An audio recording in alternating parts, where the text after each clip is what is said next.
Hey guys, subscribe for daily content, and if you're shopping for gear, make sure you check out the description for the newest items at some of the very best online retailers. There's also links for some of the items that I personally recommend. Thanks!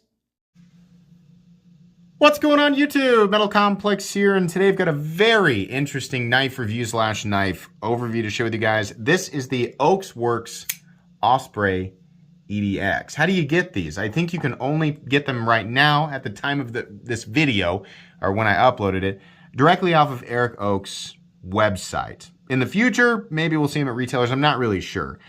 This was actually provided directly by Eric Ochs. So thank you very much for doing that. I really appreciate that. Thanks to my generous patrons who are supporting me right now. Check out my Patreon. We have fun on Patreon. And please make sure to follow me on Instagram at metal_complex. Let's go ahead and get a measurement of this guy. Overall length coming in at, you know, it looks like a knife that's going to be like 8 inches, but it's actually only about 7.4 inches.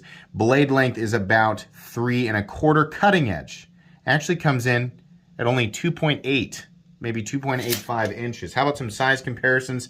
Just a few. Up against the Ontario Rat Model 1 and the Ontario Rat Model 2. You can see here it is close to the size of the Rat 2. How about up against maybe the Spyderco Para 3? There you go. Almost exactly. It's just a hair longer than the Spyderco Para 3. Last but not least, the Benchmade Bug Out. The Bug Out is actually, appears to be a bit longer, but the scales are a bit thicker on the Osprey EDX, but in the same territory of interest for people who like the Bug Out. That's my opinion. Let's go ahead and do carry profile. First off, the action. Wow, it's really good. Who's it made by? It's made by Riot. And the quality shows through, absolutely. Very nice action. Just a bit of a wiggle, but nice and consistent inside the pivot, considering, you know, it's easy to zero in on that when the blade is so light, right? It's not heavily dependent on gravity. So you're really feeling the consistency on the inside of the pivot.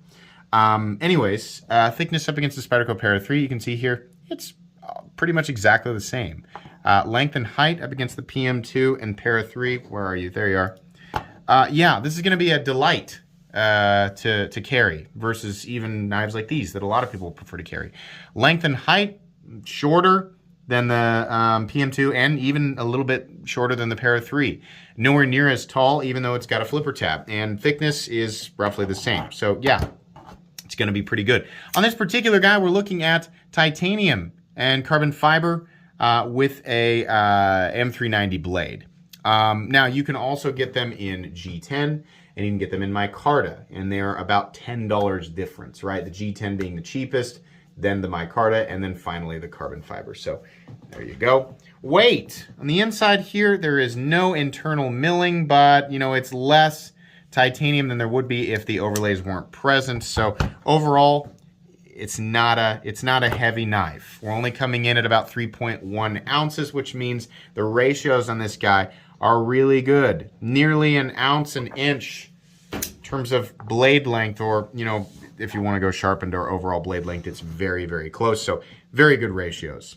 Let's go ahead and move into the meat and potatoes of this review. Oh no, we can't do that yet because there's 2 other things I haven't done. The hardware check, get out my tools. As per usual, my tools are very inexpensive and very recommendable. You can find them right down in the section of my description that talks about the tools I use in this channel.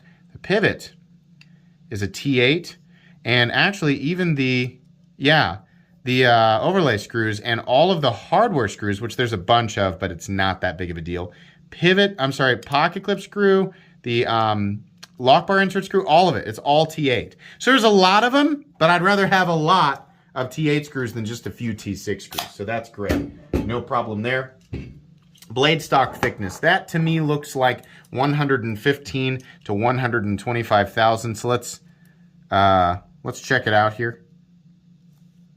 Yeah, it says 122, so I'm going to guess that's about 120 thousandths right in between. I think that's fine. I think that's an appropriate blade stock thickness for a knife of this size. So anyways, yeah, moving on to the meat and potatoes here. This is a very easy knife to manipulate despite being pretty narrow. We don't have a situation where you need to be concerned with where you put your finger, well, a little bit, but where you naturally go to put your finger to brace when you are flipping is right there on that carbon fiber, which means the lock bar is not being affected by this, something I really like. You can also use that little slot there.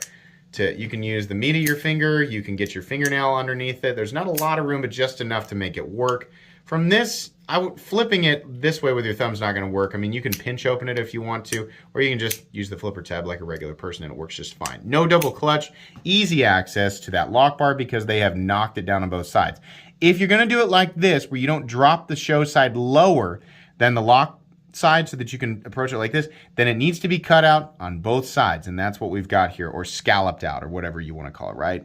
It's not, you know, going to cause heavy wear and tear on your finger because that whole area is very, very smooth. So you can shake it shut, right? Or you can do this, whatever you want to do. Very nice. I love this diamond texture pattern right here that doesn't go quite out to the edges. I think that looks great. What they've opted to do is just do it up here. Then there's kind of a little, you know, transitional area, a border line, if you will, or a boundary line. What am I saying? Yeah. Anyways, I'm not gonna get hung up on that. And then just a beautiful transition into, in this case, we have carbon fiber, which looks great. This looks awesome. I love the aesthetic of it. Personally, I would prefer that we do the diamond texture all the way throughout the blade. And I've heard he either has done that and or will do it again in the future. I don't know. Apparently that was something that he had done before. Of course, if he does that, then we don't have the benefit of this being here, right? This would then be a fully exposed frame lock, which honestly it's one of those things where it's like, do I want the function of it, or do I want the convenience of not having to worry about where my fingers are, or do I want the look of the diamond textured titanium all the way down the knife? I don't know. Kind of really like that texturing. It's a little more aggressive than, you know, say the diamond texturing on Hinder knives or Demco knives or others. But it's also, you know, if it did go all the way down, then it would definitely create an issue with the pocket clip. You'd have to smooth out an area under the pocket clip because it's plenty grippy. I just really like how it looks. There's something about a continuous pattern that just looks really nice to me when it's on, especially when it's on titanium. But this is beautiful, the way that they've done this. I also like the back spacer. That's real nice. The position of the lanyard hole is not being prioritized over the clip, which is great. I really wish their lanyard holes were no longer a thing. I'd rather them just be a simple bar in the back of the back spacer, but this is fine. Blade is just about a perfect little EDC blade. We have that little slot right there, the gunk trap. You clean it out. Use a paper towel. It's fine. It'll be fine. The world won't end. You just use a paper towel, right? It says Ochs Worx. Little bit kind of far out on the blade, but then again, it's like, where else is he going to put it, right? Because we have this slot right here, which I'm glad is there. I think it would be cool to see a version of this with thumb studs, right? But it's not hurting anything. The logo's right there, right? On the other side, it says M390, and then probably the number. Like, this is number 74. I would have loved to see this in a tumbled finish, but it is not. It's in a satin finish, which I'm kind of sick of, but it's fine. It's okay, right? Sarah right here, not too sharp, doesn't get sharp until you get up here to the swedge, which is fine. Fingers aren't usually going to be up there anyway, and it's like, you know, who cares, right? Definitely a super pokey tip, so for pokey tasks, it's gonna do that just fine. Flat carries out about 60% the length of the blade, and despite it not being a super tall blade, it actually does manage to get down to a nice thin edge. I understand the paper cut test proves nothing, but just so you can watch the blade glide easily through paper, yeah. The edge is done very well, and this is completely and totally effortless, right? It's just it's a good generic EDC blade. It's not like we've never seen this blade shape before, but that blade shape absolutely does work. Moving on here, choice of hardware, very Riot-esque pivot, but it looks good, right? Hardware does look kind of busy. Screw, right? It's all over the place. Not really that bad, right? If you're somebody whose attention is easily drawn away by placement or quantity of hardware, you might not like that. That's a pretty specific type of person, though. The clip is a very simple popsicle stick style clip, but it works. It works with the design, and functionally it's great because it is flat on top. It's nicely chamfered all the way around, and we have continuous rise underneath here, which means it's not ergonomically a problem. This is actually a really good knife, despite not being it's not a big knife, it's about a medium-sized knife, right? You can definitely get in there and use your finger, right, in this choil. It's plenty spacious, right? You can choke back here and just hold it like this, and the pocket clip is just not a problem. I would like this, I don't want them to, because the flipper tab is nice and low profile, right? It's not a problem. It's a teeny tiny bit too sharp left and right. I'd like to see it knocked down just a little bit, but it's pretty good the way that it is. I'd like to see a version of this that does not have a flipper tab at all and has thumb studs instead of the slot right here. I think that would be really cool, but as an option, not as a, hey, we need to change this. No, it'd just be neat to have that option, right? Anyways, yeah, the pocket clip is wonderful. It's nice and short. It's not like some big, a lot of times, they're like, well, we need a full-size clip, right? We need like a Rat 2 or Rat 1 sized clip on this teeny tiny little knife. No. I'm glad this is smart. We have a nice short clip that matches the, it considers, number one, it goes along with the overall size of the handle, but it considers where the human hand is going to be. We do not want a super long clip poking into this area of our palm while we're cutting, because this is a knife that you can absolutely take out and use, for long periods of time, cutting pretty dense material, right? So that's good. More texturing on this side, which looks great. Steel lock bar insert that doubles as the over travel stop. Not that it, the scale's also doing that, but it's nice, right? Lockup percentage or engagement you can see can we see in there something like, I don't know, what are we going to call that? 25%, 30% at the most. No lock bar, no lock stick. Lockup is completely and totally solid. It's always the case with Riot knives. Nice shouldering around that stop pin, which is right here, right? No pivot lash. So no movement up and down this way when the blade is at 90 degrees. And here's a look at the detent. Plenty strong, appropriate strength considering the angle, size, flipper tab, the mass, weight and mass of the blade. And then centering, despite me having flipped this hundreds of times since I got it. I've actually been carrying this guy since it's mine now. Yeah, centering is perfectly centered. This is a really good knife.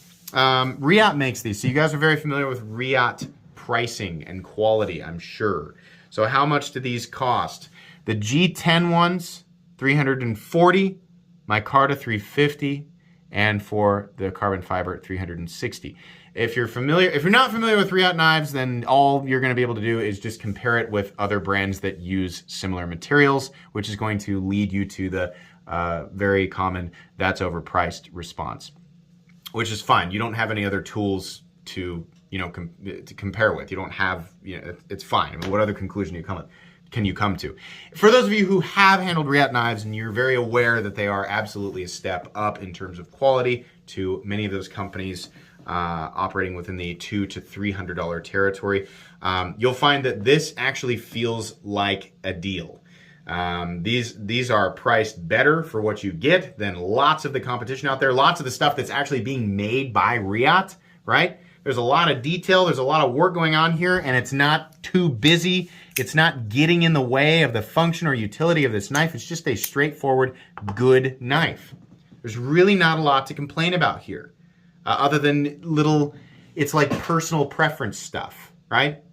So yeah, I don't think we need 3 screws on each side. I think you could get rid of the middle screw and probably just be fine, right? But I understand there, needing to be a couple of screws holding in the inlay.